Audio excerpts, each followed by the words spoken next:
Hello, this is trust-focused podcast called TRUSTcast. Welcome to our TRUSTcast.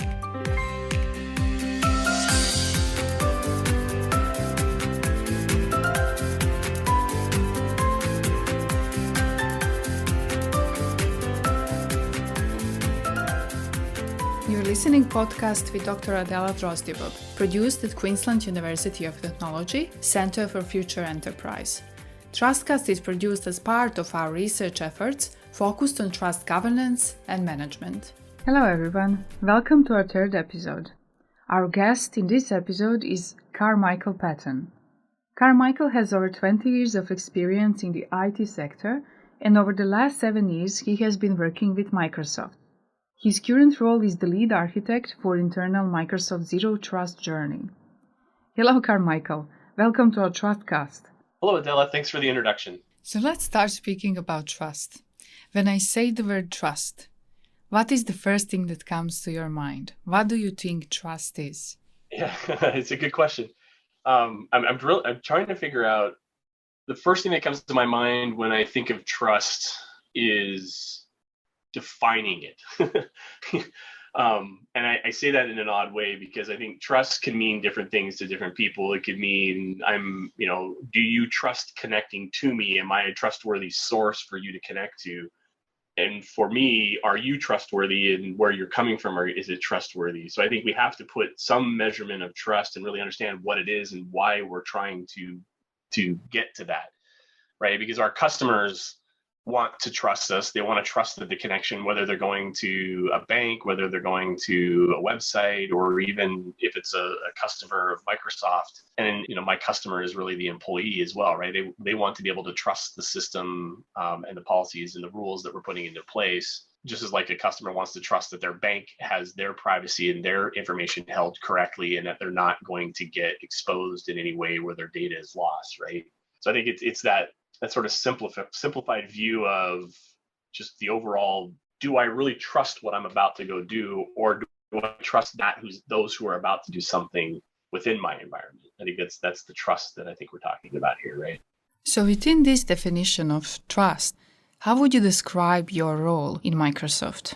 My role is to protect the business that we have, the enterprise as a whole. So I need to ensure that the users, the devices, the resources they're connecting to, and the data at the end of the day is all protected. And how do we go about doing that? So I do have a unique role in that I'm focused specifically on the zero trust components of that, but it may not be as unique because we also have standards teams, we have tools teams that look at the tools that we leverage and manage. But I have the unique role of looking across all of those to figure out how do we bring all of that together to make this zero trust journey work for us internally at Microsoft.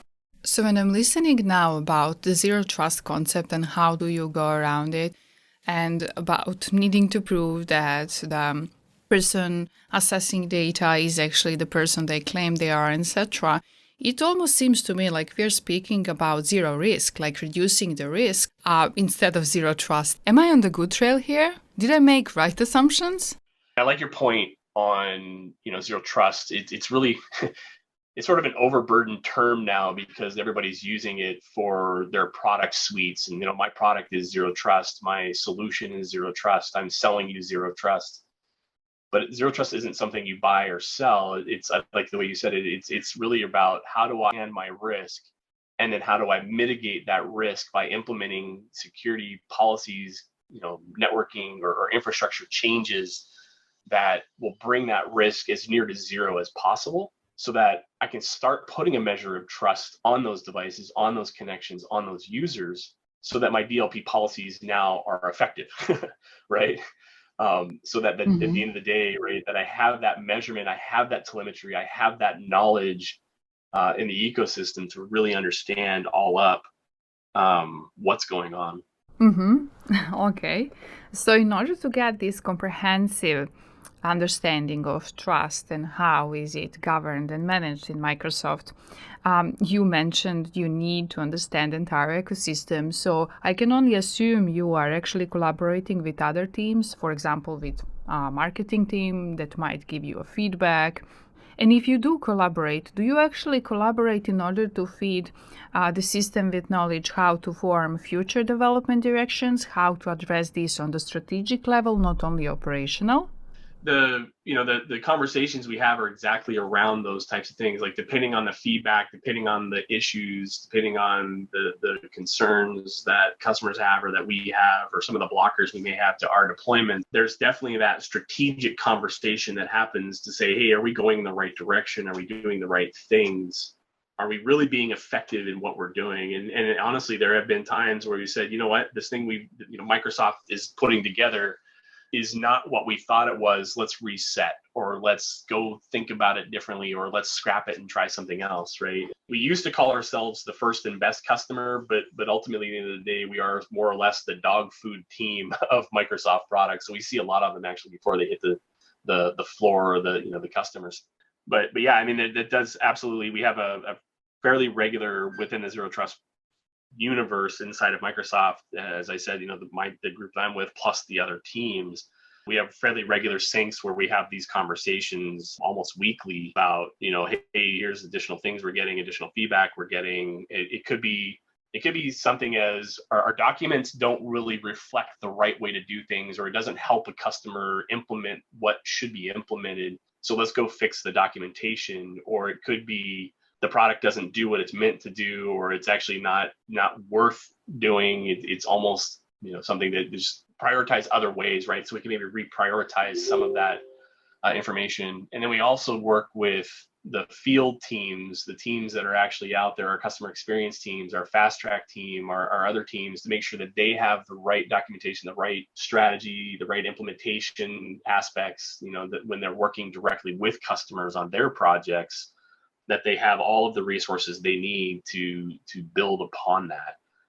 That's a big part of what that community is that I talked about, right? Is really making sure that, number one, the products are what they are, but there's also the documentation, and more so that there's also the support for our field folks that are having to go work with the customers on these things. So we're heading into the direction of the part of this interview where I usually ask interviewees about their challenges, but we already touched on some challenging topics, and I assume you would like to speak about COVID affecting your work and about challenges related to that. COVID was interesting. It was interesting to see the shift in the industry. And, we were talking about what trust means. I think we've all had this sort of legacy thought of what trust is, and that's everything that I put within my castle walls. It's my firewalls, my proxies, my network gear, all that infrastructure, the monitoring tools, the auditing tools, all of those things, building out the SOC alerts from all of those systems and everything. But we had this really interesting period, I'll call it, right, where all of those things we've been doing, like that term that everybody loves, I've always done it that way. All of a sudden, I can't always do it that way because that way doesn't exist anymore. I now have all of my employees someplace else. I've got all of my data being accessed in different ways than I had fully planned to. So I think it sort of caused a lot of us to sort of rethink what we were doing, and kind of back to telemetry. Building out telemetry pipelines, one of the big things we did is build out a telemetry pipeline to really understand what was happening across our VPN, because we've unprecedentedly, right? You've never had your entire organization on VPN unless there's been some significant incident. And so hopefully that's never happened to too many people. But now that you have everybody working from home and your VPN has all of this telemetry, what are you doing with it? What are you looking at? How are you understanding what that telemetry is? How are you understanding what's being accessed by your users, by your employees, by your, in some cases, maybe even your vendors, partners, and consumers? Really understanding that and getting a better concept that's helped us in the security space, and at least in my architectural space, to really say that vision we had that was maybe 10 years away, I think we might be closer to 2 or 5, right? And really start pivoting more on what could I do to accelerate that vision. And because we have an unprecedented time of being able to do some things without impacting employees who are in the office day to day, right? Okay, so let's add to this topic of challenges, in addition to COVID, I believe the world didn't stop. Other challenges didn't withdraw in the face of COVID. What are some other major challenges you face in your role in Microsoft? Right. I think the greatest challenge is I'll say that Microsoft is unique in this particular aspect, because I think where hybrid work was probably the largest challenge for the majority of the organizations out there. How do they support large scale VPN? How do they, with the fact that you've only scaled for, some levels of it, how do you support your users working from home? A lot of that we'd solved sort of in the past because of other issues that have happened to us. Like Redmond, Microsoft is Redmond, Washington based. And in Redmond, Washington, snow is a 4-letter word that doesn't get discussed unless it has to be. It's sort of the bad word out here. And so we would call them snow events, would send us home and it would take down our VPNs. So we spent a lot of time over the years trying to mitigate for that and coming up with a strategy. So sending people home for COVID was almost a non-venture for us because we had the infrastructure already in place to deal with it.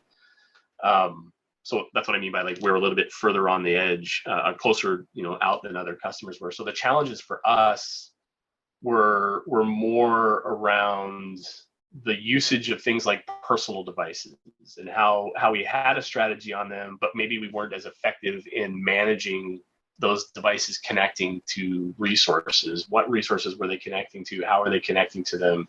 How do we get telemetry into them? What are the things we need to do with them? Can we manage them? Going to our legal and privacy teams and saying, can we, throw an agent on a personal machine and say we're going to put, Defender or anti-malware clients or vulnerability detection clients or network monitoring clients, or agents on those boxes, right? So we had to really focus a lot on that aspect of it and really understand what are we going to do there, which then drove a lot of things around how do we actually get clients into people's hands, physical clients devices into people's hands, because the other issue that happened in the last couple of years was supply chain and demand, right?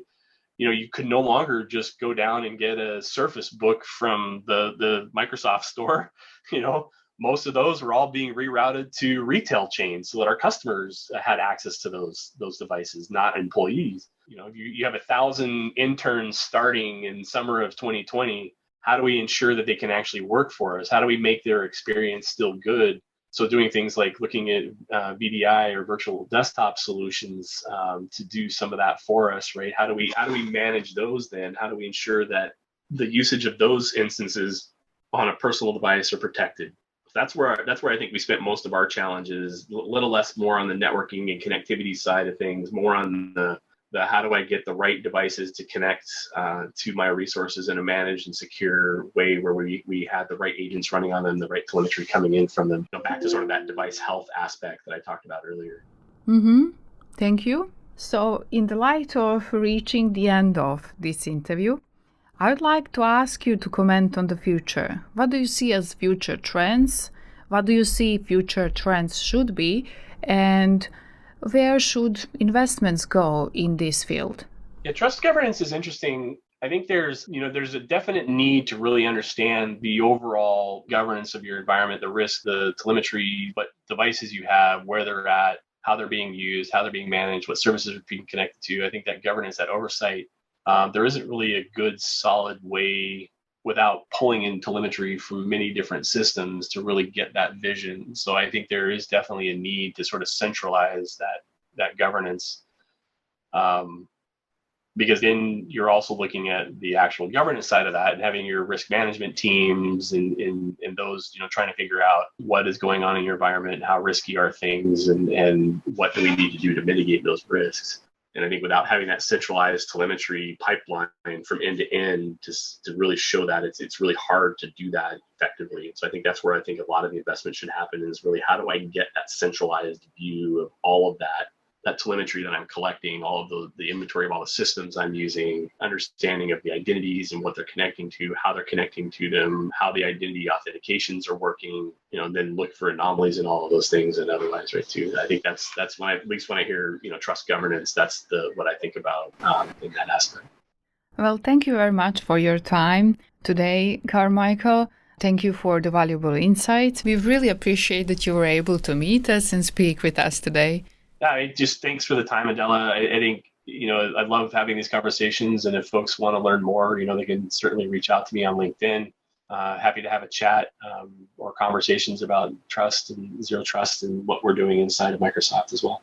Well, that was very kind of you, Carmichael, offering reach out to our listeners as well. I would like to thank our audience for their time and attention today.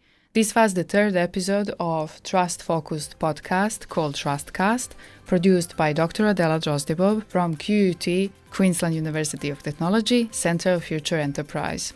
Please feel free to reach out to us as well using social media, LinkedIn, or Queensland University of Technology website in case you have any questions or if you would like to support or learn more about research.